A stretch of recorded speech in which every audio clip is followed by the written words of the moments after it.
Army से retire होने के बाद जब दो लोग अपने गांव लौटते हैं और गांव में अपने गांव के बच्चों को देखते हैं तो इन्होंने ठाना कि भाई अपने गांव के बच्चों को निःशुल्क शिक्षा देंगे, निःशुल्क उनका ट्रेनिंग करवाएंगे और उनकी भी ज्वाइनिंग आर्मी में करवाएंगे, उन्हें भी देश की सेवा करने का मौका देंगे और उन्हें गवर्नमेंट जॉब लगवाएंगे। सबसे पहले सर स्वागत है, अपना परिचय दीजिए। Thank you sir. मैं सूबेदार मेजर लक्ष्मण तिवारी 31 साल 18 दिन सेवा करने के पश्चात मैं गांव में आया तो गांव के बच्चे बेरोजगार और इधर उधर घूम रहे थे जी।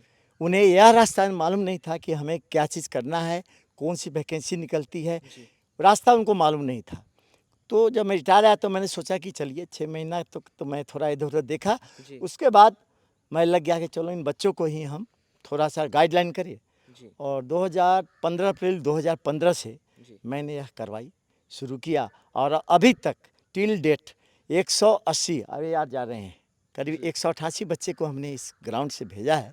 अच्छा। हाँ, और साथ में हमारे बाएं हाथ के बिल्कुल बाएं हाथ शशि सर हैं, उनका काफ़ी अच्छा योगदान रहा जो कि हमारे साथ जुड़े और मैंने उससे बहुत ही अच्छा परफॉर्मेंस कर रहे हैं और अगला भी करके हम दिखाएंगे। अच्छा, एक चीज़ बताइए कि इन जो 10 साल 9 से 10 साल का फासला जो बीता है, इस समय में आपने बिल्कुल निःशुल्क शिक्षा दी है इन बच्चों को? सर अगर किसी भी, मैं तो छोड़िए, किसी ने भी अगर 1 रुपया मेरे को आज तक टिल डेट किसी ने 1 रुपया हेल्प किया है या किसी भी बच्चे से मैंने 1 रुपया लिया हूँ, अपने पेंशन के पैसे मैं इनके ऊपर खर्च करता हूँ। अपने पेंशन के पैसे इनके ऊपर आप खर्च करता हूँ। अच्छा, देखा जाता है सर कि सरकारी नौकरी अमूमन लोग इसलिए करते हैं कि पेंशन मिलेगा एक टाइम के बाद, जब हम अपनी ज़रूरतें पूरा करेंगे, हम अपने शौक़ को पूरा करेंगे। लेकिन उस युग में आप कहीं ना कहीं इन बच्चों पे अपनी पेंशन के पैसों को लगा रहे हैं। घर वाले इस चीज़ का विरोध नहीं करते हैं क्या? कभी नहीं सर, हमारे घर वाले, हमारे मिसेज, हमारे बच्चे खुश रहते हैं, कोई बात नहीं पापा आप जो कर रहे हैं करते रहिए। और इनसे इनके बीच में रह करके हमें भी एक प्रकार का ऊर्जा प्रदान होता है कि हम भी यंग हैं। अच्छा। यस, और इन बच्चों के बीच रह करके एक बड़ी ऊर्जा प्राप्त होती है हमें और मैं इन बच्चों को देख करके ही संतोष करता हूँ और कोई परवाह नहीं करता हूँ। भगवान ने बहुत कुछ दे दिया है और उतना ही खा रहा हूँ, उतना बहुत अच्छा चल रहा है मेरा परिवार। बच्ची भी है हमारी, एक क्लेट की तैयारी कर रही है। अच्छा। एक बीएड करके टीचर्स के लिए जा रही है। तो दामाद है हमारे, एक बच्ची की शादी कर रखा हूँ, वो भी साउथ अफ्रीका है, कंप्यूटर एप्लीकेशन है। तो हमें किसी प्रकार की कोई दिक्कत नहीं, ना कोई ऑब्जेक्शन है और मैं अपनी संस्था को चला रहा हूँ। अच्छा, जिन बच्चों की ज्वाइनिंग आपने सर करवाई है, करीब करीब आज तक का डेट में अगर कहा जाए तो 188 बच्चों का सिलेक्शन हो चुका है। जी जी। तो जब वो बच्चे लौट के आते होंगे, उनके माता पिता आपको देखते होंगे, तो कहीं ना कहीं वो भावुक तो ज़रूर हो जाते होंगे आपको देख करके। बिल्कुल सर, अभी जब मैं शुरू किया था तो मेरे गांव में एक नौकरी में नहीं था। अच्छा।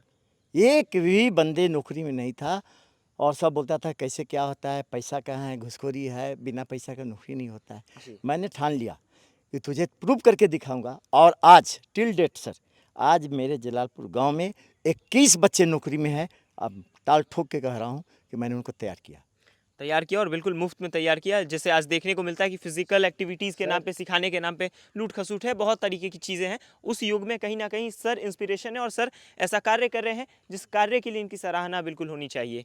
सर एक ही चाहिए, कोई भी बच्चे चाहे ग्राम पंचायत कोई भी बोल दे हम हैं सर हैं, किसी बच्चे चाहे किसी पूछे कि सर आप हमने 1 रुपया किसी से आज तक लिया है, चैलेंज है मेरा सर, बिल्कुल बिल्कुल मुफ्त है। पूछ लीजिए इनसे बच्चे से। शशि सर से जानना चाहेंगे सर, इतने दिनों तक बच्चों को ट्रेंड कर रहे हैं, अगर टीचर्स देखा जाए आज के समय पे तो टीचर्स भाई 1-2 महीने पढ़ा के उब जाते हैं, पैसे लेने के बाद उब जाते हैं। 9 सालों तक का जो फासला है वो कैसे आपने तय कर लिया, मुफ्त में कैसे बच्चों को ट्रेनिंग दे रहे हैं? देखिए सर, सबकी सोच अपनी अपनी होती है। मेरा जो थिंकिंग है, कर भला तो हो भला। जी। भगवान ने मेरे को सब कुछ दिया है। मेरे भी 3 बच्चे हैं, 2 लड़की है, 1 लड़का है। एक बेटी मेरी डॉक्टर है, दिल्ली में है अभी MBBS। एक बेटी मेरी इंजीनियर है, बंगलौर में है।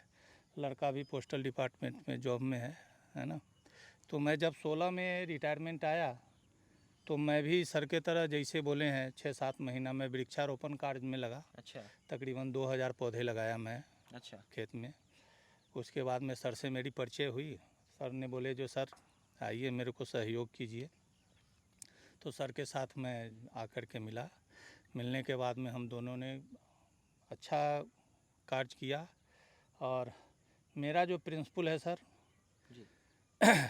अपने पंपलेट के अंदर 9 शब्द नहीं है। अच्छा। हाँ, मेरे ग्राउंड पर जो बच्चा आएगा, मैं 100% किस्मत ही चाहा, कोई अगर मेडिकल में अनफिट हो गया, उसके अंदर अगर कोई प्रॉब्लम है, नहीं तो कोई ऐसा नहीं है जिसको मैं इस लायक नहीं बनाऊंगा। बहुत बड़ी बात हाँ। कह रहे हैं। और हम जानना चाहेंगे अभी जिन बच्चों का सिलेक्शन हुआ है उनसे ज़रा मिलवाइए और अपने दर्शकों को भी रूबरू करवाते हैं। आइए बच्चे। इधर हैं, देख लीजिए, अभी करीब 7 से 8 बच्चों का भी सिलेक्शन हुआ है और वो अभी हमारे सामने, उन्हें सुबह सुबह सम्मानित किया गया है। क्या नाम है आपका? साहिद रजा, कहाँ से हैं? बुधनगरा जगन्नाथ, अच्छा, एक चीज़ बताइए, किस चीज़ में आपका सिलेक्शन हुआ है? अग्निवीर आर्मी में। अग्निवीर आर्मी में सिलेक्शन हुआ है आपका? जी। अच्छा, इसकी ट्रेनिंग कितने समय से आप कर रहे थे? अभी लगभग हम दिसंबर के लास्ट में आए थे। दिसंबर के लास्ट में आए थे। पहले हम लोग का ग्राउंड था जलालपुर में, जी। तो वहाँ पे सब होता था कि शीशा कोई फेंक दिया, कोई कांटा फेंक दिया अच्छा। ग्राउंड पे टैग पे। उसके बाद हम लोग यहाँ शिफ्ट हो गए। मतलब परेशान भी करते थे लोग? हाँ, कभी कभी बहुत। एक तरफ जहाँ कहा जाता है कि भाई आर्मी का काफ़ी ज़्यादा लोग सम्मान करते हैं, वहीं दूसरी तरफ ज़रा देख लीजिए किस तरीके से इन्हें ट्रेनिंग के दौरान परेशान किया जाता है। जब ये तैयारी करते हैं तब परेशान किया जाता है। उसके बाद जब सिलेक्शन, यहाँ पर सिलेक्शन तक की कहानी कैसी रही? सर जितना कहते गए उतना हम लोग ने किया, और सबने जितना सर बोले उतना हर बच्चा करे, किसी को कोई दिक्कत नहीं होगा इस बार में। कंफर्म है? कन्फर्म। अच्छा, जिस समय सर के पास आए थे तो उस वक्त लगा था कि कोई इंसान निःशुल्क पढ़ा करके हमें इस काबिल बना देगा कि भाई हम आर्मी में चले जाएंगे? नहीं, हमको तो पता भी नहीं था। नहीं था? नहीं, सर के द्वारा पैसा वगैरह भी ट्रेनिंग का लिया गया या नहीं। महीने का कुछ भी? 1 रुपया भी नहीं लिए सर। 1 रुपये भी नहीं, लिए? सर खुद अपना से जितना हेल्प होता है, सर का खुद महीने का खर्चा होता है। अच्छा, मतलब अपनी पेंशन आप लोगों पे लगा देते हैं? हाँ सर, हर बार हम लोग पे कोई भी जरूरत पड़ता है सर देते हैं।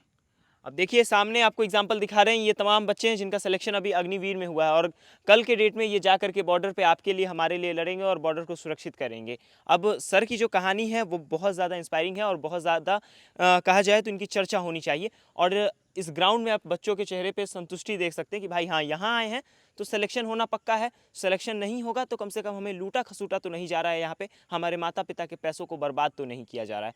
बाकी आप तमाम लोग सर की कहानी के बारे में क्या सोचते हैं, कमेंट सेक्शन में अपनी राय देना ना भूलें।